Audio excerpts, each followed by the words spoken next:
I'm Joyce Pinson. I'm with Friends Drift Inn. I'm in Pike County, Kentucky, and I'm a seed saving addict.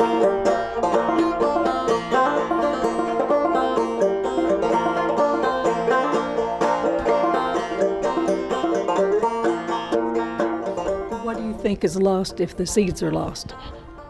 Well, a lot of good eating for one reason, but you lose history. And if you lose the family name and a little bit of the family past, the history would be lost. The history of the Appalachian people would definitely be gone. The biodiversity of Appalachia is bar none.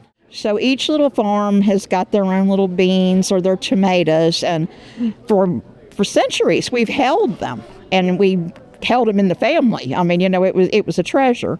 But after these floods, we've learned that if we don't get the seeds out there to somebody else that's not in eastern Kentucky, that's somewhere where they can grow them out, that we might lose them. This is our 12th Appalachian seed saving event. We started out the first year with just 4 or 5 tables, and we've grown up to about 40 vendors. We had a flood here about 8 or 10 years ago up on Harless Creek, and we nearly lost what is called the Farmer Brown white cushaw. A cushaw, if you don't know, is a winter squash, and it's something that this community is real proud of, that we have this specific cushaw, and we nearly lost it during the flood. There was only a few seeds left. You do not have a garden without cushaw seeds. This is not done. And we said, we're going to do our own seed swab. And that's how it started, and it's just grown and grown and grown. I actually worry about the future. Who's going to take over my collection when I die?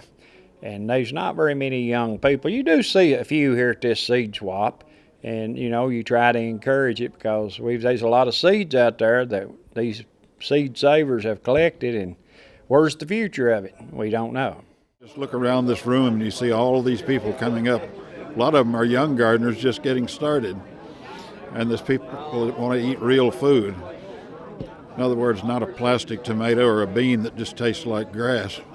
We've lost, I think, over 90% of our seeds, and this is very important, what we're doing to save for future generations. I think I always say that seeds are like family pictures. I like to share a copy. There's a tradition, you grow into these small towns, like we live in a small town, and people say, well, my granddaddy grew that one, and family maintains a bean seed or a tomato seed or whatever. And it's part of their culture. So, that's important. We maintain a culture.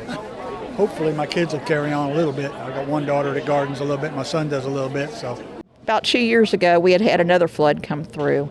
And a woman that had traded seeds with one of our Michigan vendors, she came back looking because she had lost her seeds. And she found them with this fella that she had swapped with.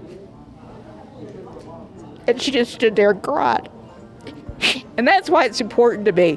Appalachia is underrated in a lot of ways, but we have a really deep diversity of culture and agriculture.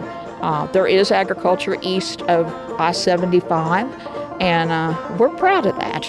And we're proud of all the diversity, and we're proud that we're able to swap and keep these things going alive.